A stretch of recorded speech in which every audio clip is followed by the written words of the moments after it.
faisait froid. C'était physique, un froid physique.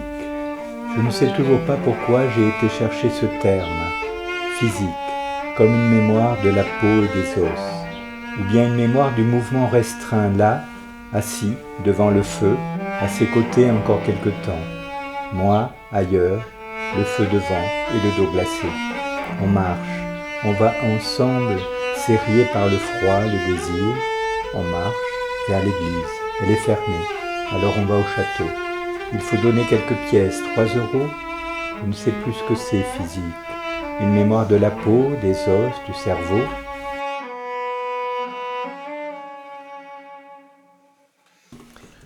Le narrateur, un psychanalyste, anime un groupe de travail sur un auteur qui est pédiatre, un psychanalyste anglais, qui s'appelle Donald Woods Winnicott, sur le thème de la douleur. Les protagonistes échangent à partir de cas cliniques, à partir d'œuvres littéraires et poétiques, en particulier au sujet de la douleur chez Baudelaire, chez Paul Éluard, et aussi chez quelques peintres comme Paul Klee et Francis Bacon. Parallèlement à ce travail, le narrateur discute avec un ami à lui qui se nomme Pierre.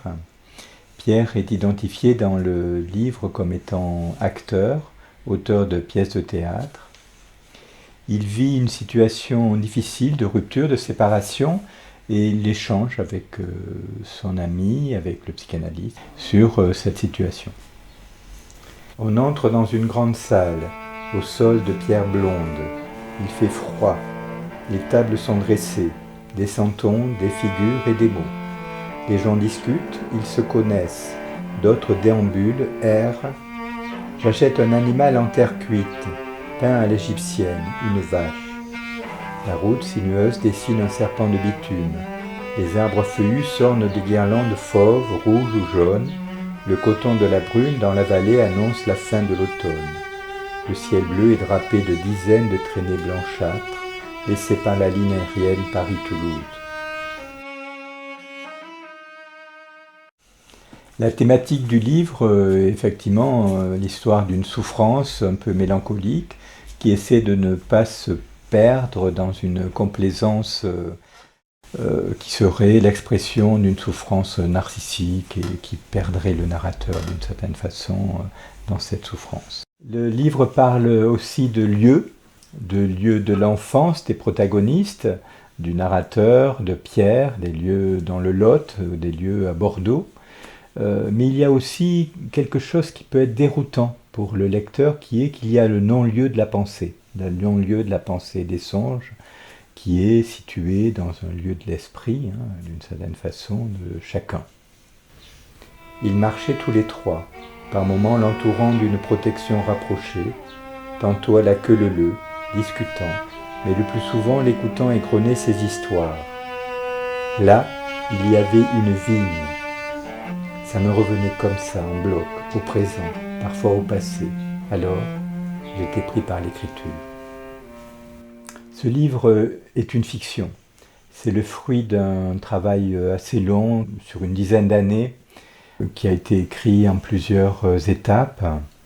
Lorsque je l'ai présenté à l'éditeur, qui est une petite maison d'édition indépendante toulousaine, qui s'appelle Hazard Atelier Édition, qui est animée par Daniel Roublin-Triquer et James Roublin-Triquer.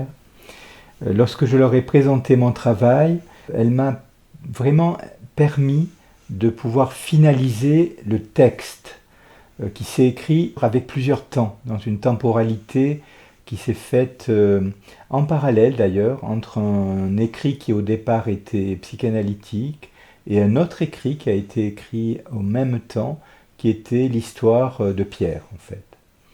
Lorsque j'ai rencontré Daniel, elle m'a proposé de synthétiser d'une certaine façon ces deux textes et je retourne écrit en quelques mois. C'était assez facile, donc c'était vraiment présent. Ce texte qui a été mis en scène par la maison d'édition, avec un gros travail sur la présentation, sur la forme, sur la typographie aussi. Voilà. J'ai rencontré la maison d'édition grâce à l'intervention d'un ami, Rémi Puyello, qui est psychiatre, psychanalyste.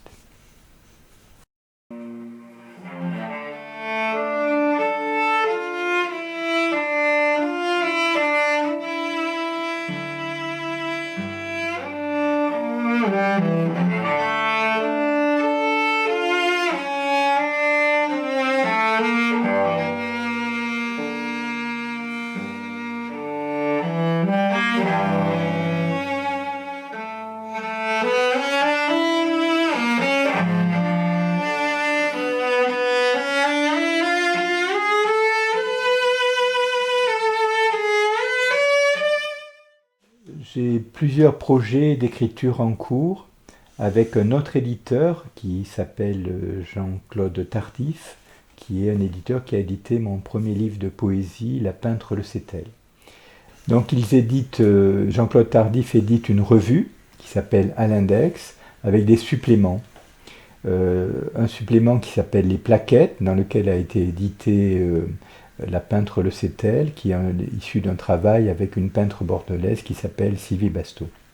Donc j'ai ce projet avec Jean-Claude Tardif, qui sera un projet d'un long poème, qui est un long poème inspiré par ma première année de vie au Maroc, à Safi.